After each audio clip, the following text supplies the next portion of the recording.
Today we will be going through 13 big mistakes that travelers make at the airport. These common mistakes can lead to a very uncomfortable flight, as well as major consequences such as not being allowed to board the plane. The first big mistake that travelers make is going through security and then taking time to explore the airport before knowing exactly where their gate is. You might see gate 10 and then think that gate 11 is going to be right beside it. But airport layouts can be tricky, and this is not always the case. A gate that you think is just a minute away might actually require a shuttle bus ride or even going through an extra security screening or an immigration checkpoint. On my way home to Canada from Portugal, I almost missed a flight due to an unexpected immigration lineup. I hung out for hours in a lounge that was just a 5-minute walk from my gate, but I did not anticipate that there would be an immigration checkpoint with a long lineup before I was able to access my gate. I did make the flight, but it was tough, and that's a lot of unnecessary stress. Keep in mind that boarding for international flights often begins 60 minutes before departure and then typically closes 20 minutes before departure. Avoid the stress of running through terminals by knowing exactly where you need to be when it's time to board your flight. The second mistake that travelers make at the airport is getting too excited about the free samples of expensive perfumes and colognes at the duty-free stores. I used to do this all the time, but that was before I realized the consequences.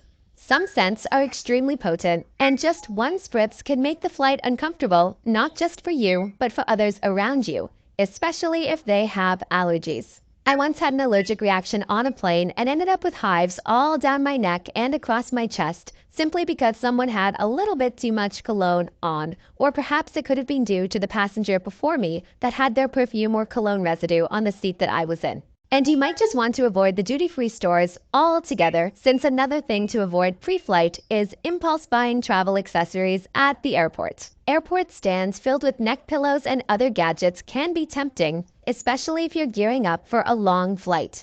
But here's the thing.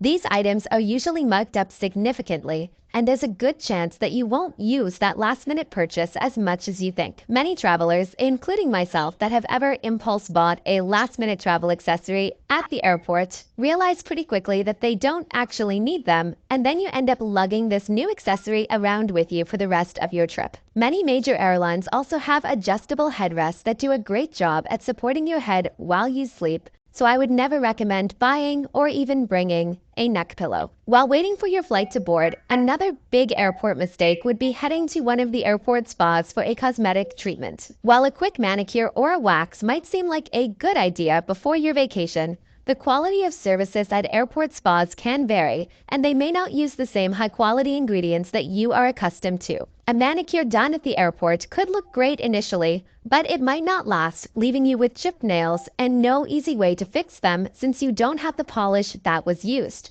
On a similar note, waxing can be risky. The products used might be harsher than what your skin can tolerate, potentially leading to sun sensitivity or allergic reactions. The last thing that you want to deal with is irritated skin while confined in the dry air of an airplane cabin or upon arrival at a sunny destination. You will also want to be cautious if you plan to experiment with any new foods before your flight. Airports often have a lot of different food options, and it can be especially tempting if you're in a new country on a stop between flights and you want to try some local food. Proceed with caution. Your stomach might not agree with something new, and taking that risk right before a long flight is never a good idea. I once ate sugar-free gummy bears for the first time before a flight, and it was a disaster. Super uncomfortable, super embarrassing. So while it's tempting to explore all of the food options, it's better to stick to foods that you know aren't going to cause you any trouble. In addition to the foods that you eat, it's also important to be mindful of the alcohol that you consume before a flight. Alcohol can have a significantly stronger impact in the air due to the different air pressure in the plane's cabin. This means that the effects of what you consume before your flight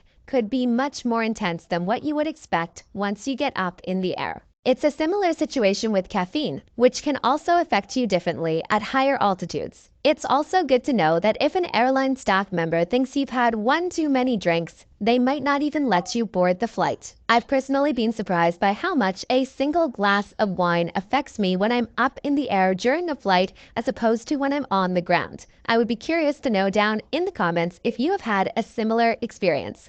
Also, let us know what your drink of choice on the plane is. I typically opt for water and the occasional glass of red wine. I'm absolutely wild. I know. While waiting for your flight at the airport, you might also consider using the currency exchange counters. Don't. You may feel like you're preparing well by exchanging money in advance, but you'll likely lose out due to the poor exchange rates.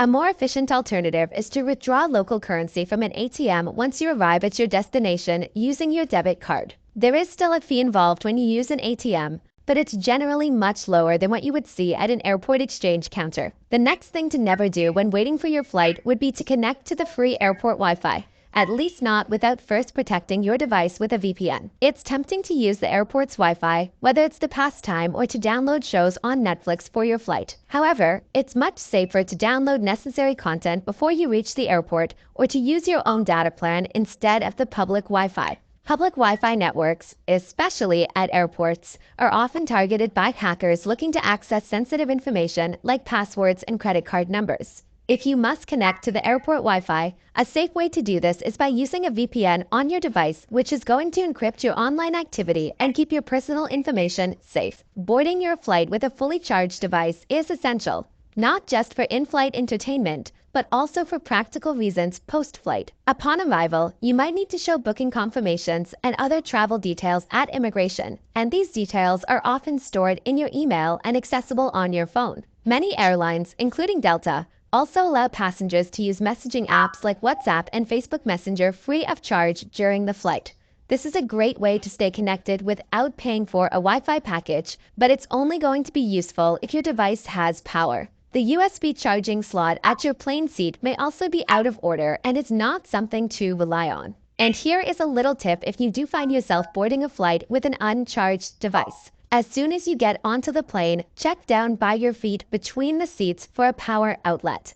These are limited since there's often only going to be 2 power outlets in a configuration of 3 seats. So grabbing one early on, as soon as you get on the plane, is key to ensuring that you will have a power slot to use. Something else that you should never do at the airport is leave your belongings unattended. Whether you are stepping away to use the washroom or to fill up your water bottle, don't use items to save your seat or leave your device plugged in to keep your spot at a charging station. It's always safer to carry your belongings with you. If you do happen to be traveling with someone, you can ask them to watch your items while you are away, but make sure you never ask a stranger.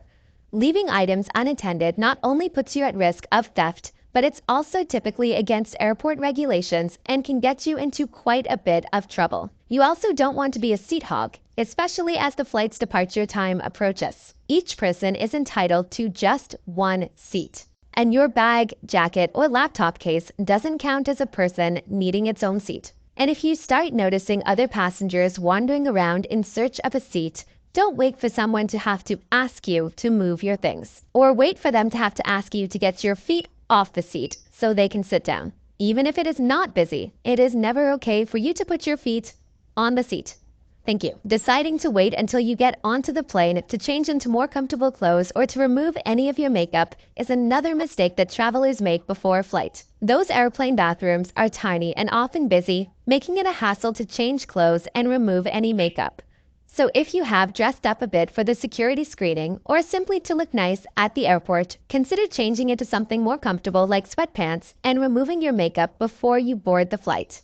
You may also want to swap your contacts for glasses, as contacts can become uncomfortable in dry cabin air during a flight. The next big mistake that travelers make at the airport is not being prepared to board the flight when the zone is called. Airlines often board passengers in designated groups or zones, and it's essential to be aware of your boarding zone, which is typically indicated on your mobile or printed flight ticket. There's an unflattering term in the travel industry known as gate lice. Gate lice is a term used to describe passengers who crowd around the gate before their boarding zone is called. Avoid this, and also don't attempt to sneak into an earlier boarding zone, as it holds up the process and usually just leads to you being sent to the back of the line, which is not where you want to be. But as soon as your boarding zone is called, you will want to move quickly with your ID and your boarding pass in hand. The reason for the rush is that while you may have an assigned seat, the overhead bin space is not reserved and it operates on a first-come, first-served basis. Keep an eye on passengers ahead of you, and if you notice that their carry-on bags are being checked,